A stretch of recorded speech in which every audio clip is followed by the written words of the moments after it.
Hi friends, good morning. அடுத்த old question பேப்பரோட அடுத்த பார்ட்டு 256. இதில் ஒரு 10 இம்பார்ட்டண்டான கொஷினாக பார்க்க போகிறோம். நம்ம எதுக்கு ஓல்டு கொஷின் பேப்பரை மெயினாக கான்சென்ட்ரேட் பண்ணுறோன்னா, நமக்கு ஓல்டு கொஷின் பேப்பர் பார்க்குறது மூலமாக கொஷின்ஸ் எப்படி எக்ஸாமில் கேட்டிருக்காங்க அப்படிங்கிறது தெரியும். ஸோ கிட்டத்தட்ட நம்ம ஒரு 50-60 கொஷின் பேப்பர் பார்த்துருந்தோம்னா கூட அதை தாண்டி வேறு எதுலேயும் வரப்போகிறதில்ல. ஸோ அந்த டாப்பிக்கை தான் திரும்ப திரும்ப திரும்ப திரும்ப திரும்ப கேட்டுக்கிட்டு இருக்காங்க. ஸோ அதனால தான் நம்ம ஓல்டு கொஷின் பேப்பரை பார்த்தா ஒரு ஐடியா கிடைக்கும். சம்டைம்ஸ் ஒரு சில டைமில் எக்ஸாம்லாம் பார்த்திங்கன்னா 50-60% ஓல்டு கொஷின் பேப்பர்லேருந்தே கேட்டுருவாங்க. ஸோ அதுக்காக தான் நம்ம மெயினாக கான்சன்ட்ரேட் பண்ணுறது ஓல்டு கொஷின் பேப்பர் வித் ஆன்சரோட. இதை தவிர நம்ம செல்ஃப் அசஸ்மெண்ட் வீடியோவும் போட்டிருக்கோம், என்னோடய கோல்டன் பாயிண்ட்ஸும் போட்டிருக்கோம். ஸோ இந்த மாதிரி நிறைய வீடியோஸ் நம்ம போட்டிருக்கோம். இப்போது இம்பார்ட்டன்ட் டாப்பிக்காக வீடியோவாக எடுத்து நம்ம கிளாஸஸாக எடுத்து போட்டுக்கிட்டு இருக்கோம். ஸோ அதையும் பாருங்கள், ஹெல்ப்ஃபுல்லாக இருக்கும். ஸோ அடுத்தடுத்து நிறைய எக்ஸாம்ஸ் இருக்குது. இப்போலேருந்து ப்ரிப்பேர் பண்ணிங்கன்னா 6 மாதம் 1 வருஷத்தில் எக்ஸாமை கிளியர் பண்ணலாம். டைம் எடுக்கும். ஸோ அவசரப்படாதீங்க. 11, all of the followings are the aim of occupational health services. அதாவது ஆக்குபேஷனல் ஹெல்த் சர்வீசஸோட aim it's stated by the expert committee of the WHO. So world health organisation 1950 சொன்ன அந்த ஆக்குபேஷனல் ஹெல்த் சர்வீசஸோட எய்ம்ஸ்லாம் எது கிடையாது accept அப்படின்னு கேட்டிருக்காங்க. அந்த எக்ஸப்ட் வேர்டு இருக்கான்னு ஒரு தடவை செக் பண்ணிவிட்டு தான் நீங்கள் ஆன்சரே கொடுக்கணும். அதனால் எக்ஸப்ட்டுங்கிற வேர்டு இருக்கான்னு செக் பண்ணி பார்த்துக்கோங்க. ஸோ இதில் எது வராதுன்னா, the provision of the environment that allows the nature to act on behalf of the workers in the all occupation. அதாவது என்வரான்மெண்ட்டை behalf of the workers, அதாவது the provision of an environment to allow the nature to act on behalf of the workers. So workers மாதிரி behave means act பண்ணுறதை provision பண்ணுறது அப்படிங்கிற மாதிரி தான் இது ஒரு மீனிங்கு. பட் இது மட்டும் வராது. அப்போ எதெல்லாம் வருதுன்னு பார்த்தீங்கன்னா, the prevention among the workers of the departures from the health caused by their working condition, the protection of the workers in their employment. அதாவது prevention among the workers of the departures from the health caused their working conditions. அதாவது இந்த ஹெல்த்தை cos பண்ணி அவங்கள வேலையை விட்டு எடுக்கிறத prevention பண்ணுறது. Then protection of the worker in their employment. So வேலையில் ப்ரொடெக்ஷன் கொடுக்குறது.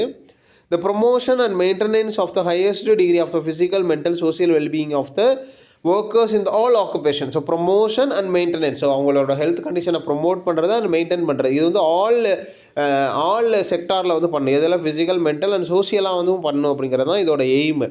எது வராதுன்னா, the provision of the an environment that allows the nature of act behalf of the workers in the all occupation. அப்போ இதில் நம்ம என்ன பார்க்கணும், aims of the occupational health services அப்படின்னு நீங்கள் போட்டிங்கன்னா அதில் என்னென்ன வருதுன்னு செக் பண்ணி பார்த்துக்கணும். ஸோ அதில் இல்லாதது தான் இதில் ஆன்சர். ஸோ அப்போ அது எல்லாமே நீங்கள் தெரிஞ்சிருந்தா தான் இந்த ஆன்சர் நீங்கள் பண்ண முடியும்.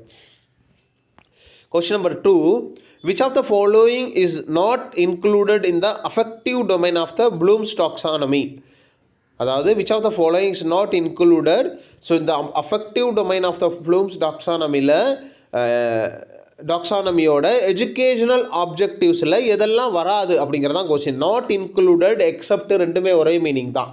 அப்போது இந்த எவாலுவேஷன் இதில் வர்றதில்ல. அப்போது என்னென்ன வருது, ரெஸ்பாண்டிங், கேரக்டரைசிங், ஆர்கனைசிங் இதெல்லாம் வருது. 12க்கு எவாலுவேட்டிங் வரல. Question number 13, which of the following is the type of retinal detachment? So இங்கே கொடுத்துருக்க அந்த retinal detachmentல caused by tear or hole in the sensory retina. இந்த சென்சரி ரெட்டினா கிளியறதுனாலையோ இல்லை ஹோல் உழுவுறதுனாலையோ வர அந்த ரெட்டினல் டிட்டாச்மெண்ட் என்ன டைப் அப்படின்னு கேட்குறாங்க. என்ன டைப்னா ரெக்மோட்டோஜீனியஸ், அதாவது ரெக்மெட்டோஜீனியஸ் ரெட்டினல் டிட்டாச்மெண்ட் அப்படின்னு சொல்கிறாங்க. அதாவது ரெக்மெட்டோஜீனஸ் ரெட்டினல் டிட்டாச்மெண்ட். அப்போ எதெல்லாம் வராது, எக்ஸுடேட்டிவ், டிரான்செக்ஷனல், இன்ஃப்ளமேட்ரி இதெல்லாம் வர்றதில்ல. ரெக்மெட்டோஜீனஸ் அப்படிங்கிற ஒரு ரெட்டினல் டிட்டாச்மெண்ட் தான் due to the hole or டியர்னால வர்றது. நல்லா ஞாபகம் வச்சுக்கோங்க. அப்போது இந்த எக்ஸுடேட்டிவ், ட்ராக்ஷனல் அண்ட் இன்ஃப்ளமேட்ரி இதெல்லாம் என்ன ரீசன் அப்படின்னு ஜஸ்ட் பார்த்து வச்சுக்கிட்டிங்கன்னா உங்களுக்கு நாலேஜ் நல்லா இம்ப்ரூவ் ஆகும்.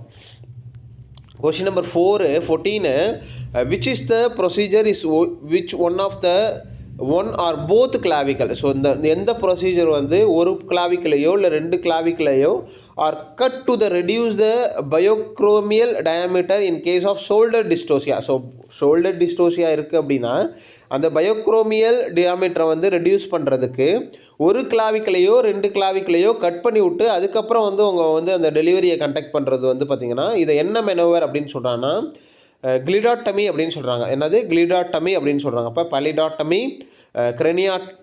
கிரேனியோக்ளேசிஸ், கிரேனியாட்டமி, இதுக்கெல்லாம் என்ன மீனிங்னு ஜஸ்ட் ஒரு கூகுளில் போய் டக்கு டக்கு டக்குன்னு பார்த்து வச்சுக்கோங்க. அப்போ தான் நீங்கள் வந்து நல்லா ப்ரிப்பேர் பண்ணிக்கிட்டு இருக்கீங்கன்னு அர்த்தம். Question number 15, which of the following is an activity plan chart. So எந்த பிளான் சார்ட் வந்து ஆக்டிவிட்டி பிளான் சார்ட் அப்படின்னு சொல்கிறோம் அப்படின்னா என்னென்னா கேன் சார்ட்டை தான் நம்ம வந்து ஆக்டிவிட்டி பிளான் சார்ட் அப்படின்னு சொல்கிறோம். ஞாபகம் வச்சுக்கோங்க. Question number 16, which is the characteristic of the lochia serosa. Lochia serosa எப்படி இருக்கும், லோச்சியா ஆல்பா எப்படி இருக்கும், ஸோ அதில் என்னென்ன டைப் இருக்குது, அது வந்து எவ்வளோ நாளிலேருந்து எவ்வளோ நாளுக்குள்ளே ப்ரெசென்ட் ஆகிருக்கும், இதெல்லாம் பார்த்து வச்சுக்கணும். அப்போது it is yellowish brown. So serum மாதிரி இருக்கிறது தான் வந்து பார்த்திங்கன்னா சிரோசா அப்படின்னு சொல்கிறோம். It is yellowish brown. அப்போது பிரைட் ரெட்டில் இருக்கிறது என்னது, கிளியர் டிரான்ஸ்பரண்ட்டாக இருக்கிறது என்னது, பேல் ஒயிட்டாக இருக்கிறது என்ன. ஸோ அப்படி இருக்குமா அப்படிங்கிறத செக் பண்ணி பார்த்துக்கோங்க. அது ஒவ்வொரு டைப்புக்கும் என்னென்ன கலர் அப்படிங்கிறத பார்த்துக்கோங்க, எவ்வளோ நாளில் அது ப்ரெசென்ட் ஆகும் அப்படிங்கிறத பார்த்துக்கோங்க.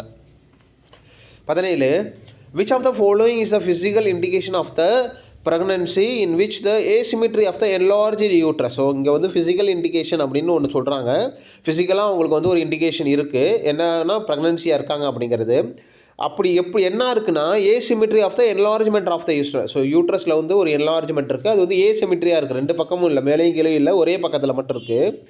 Uterus is palpable during the pelvic examination. அப்போது உங்களுக்கு வந்து ஒரே ஒரு பக்கம் வந்து ஏசிமெட்ரியாக இருக்குன்னா after the first few weeks of the pregnancy. So first few weeks of the ப்ரெக்னன்சிக்கு அப்புறம் ஒரு ஃபிசிக்கல் சிம்டம்ஸ் இருக்குது. அது என்னென்னு பார்த்தீங்கன்னா பெல்விக் எக்ஸாமினேஷனில் உங்களுக்கு என்லார்ஜ்மெண்ட் ஆஃப் த யூட்ரஸ் இந்த ஏசிமெட்ரி ஒரே ஒரு பக்கம் மட்டும் இருக்குன்னா அது என்னென்னு சொல்கிறேன்னா பிஸ்காசெக்ஸ் சைன்ஸ் அப்படின்னு சொல்கிறோம். பிஸ்காசெக்ஸ் சைன் அப்படின்னு சொல்கிறோம். ஸோ இந்த ப்ரொனன்சியேஷன்லாம் கொஞ்சம் கஷ்டமாக தான் இருக்குது. பிஸ்காசெக்ஸ் சைன் அப்படின்னு சொல்கிறோம். அப்போ ஓசிண்டியா சைன், சாட்விக் சைன், ஜாக்குமியஸ் சைன்ஸ் இதிலலாம் என்ன ப்ரெசன்டேஷன் இருக்கும் அப்படிங்கிறத பார்த்துக்கோங்க, எப்போ இருக்கும் அப்படிங்கிறத பார்த்துக்கோங்க. Then 18, what does V stands for VED analysis of the inventory control. So inventory கண்ட்ரோலில் விஇடின்னு ஒன்று சொல்கிறாங்க. அதில் இந்த விஇ வந்து என்னத்தை வந்து மீன் பண்ணுதுன்னு பார்த்தீங்கன்னா வைட்டல் அப்படிங்கிறது வந்து மீன் பண்ணுது. வைட்டல் நல்லா ஞாபகம் வச்சுக்கோங்க, வைட்டல். அப்போ இடி இது ரெண்டும் என்னத்தை மீன் பண்ணுது நல்லா ஞாபகம் வச்சுக்கோங்க. விஇடியில் வி வைட்டல்னா இ என்ன டி என்ன பார்த்து வச்சுக்கோங்க. Question number 19, a sex of the fetus can be detected by the USG. So USG மூலமாக ஃபீட்டஸோட செக்ஸை வந்து டிடெக்ட் பண்ண முடியும்னா அது எப்போ 14 வீக்ஸில் வந்து பண்ணலாம். தட் மீன்ஸ் என்னென்னா 3 monthsக்கு அப்புறம் ஒரு 2 weeks. ஸோ 14 வீக்ஸில் வந்து செக்ஸ் டிட்டர்மினேஷன் வந்து பண்ண முடியும். தென் யூஎஸ்ஜியில் 20, which of the following medication is commonly used to treat the enuresis in the children. So enuresis அப்படின்னா என்னென்னு ஃபஸ்ட்டு நமக்கு வந்து தெரிஞ்சிருக்கணும். அதில் இந்த சில்ட்ரனுக்கு வர அந்த enuresisல எந்த மெடிக்கேஷனில் காமனாக யூஸ் பண்ணுறாங்கன்னா ட்ரைசைக்ளிக் ஆன்டிடிப்ரெசன்ட் ட்ரக். ஸோ சூப்பரான கொஷின்ஸ் தான் இன்றைக்கி நம்ம வந்து பார்த்துருக்கோம். சூப்பரான கொஷின். நம்ம சொன்னதெல்லாம் இடையில போய் டக்கு பார்த்தீங்க அப்படின்னா வேறு லெவலில் ப்ரிப்பரேஷன் பண்ணிட்டீங்கன்னு அர்த்தம். இப்படி தான் ப்ரிப்பரேஷன் பண்ணணும். ஸோ வேறு ஏதாவது டவுட் இருந்தால் கமெண்ட்டில் சொல்லலாம். எனக்கு டவுட் வந்து நிறையா இருக்குது சார், எனக்கு வந்து கிளியர் பண்ணுங்கன்னா பெல் பட்டன் பக்கத்தில் ஜாயின் பட்டன் இருக்குது, அதில் போய் ஜாயின் பண்ணிக்கலாம். என்கிட்ட பேசணும், என்னோட கைடன்ஸ் வேணும், எப்படி படிக்கணும்னு தெரில, என்ன படிக்கணும்னு தெரில, என்ன புக் படிக்கணும்னு தெரில, எங்கேருந்து ஸ்டார்ட் பண்ணணும்னு தெரில, நிறையா டவுட்ஸ் இருக்குது, என்கிட்ட பேசியே ஆகணும்னு நினைக்கிறவங்க 7050800142 இந்த நம்பருக்கு நீங்கள் வாட்ஸ்அப் பண்ணி உங்களோட டவுட்டை கிளியர் பண்ணிக்கலாம். Wish you all the best. Thank you.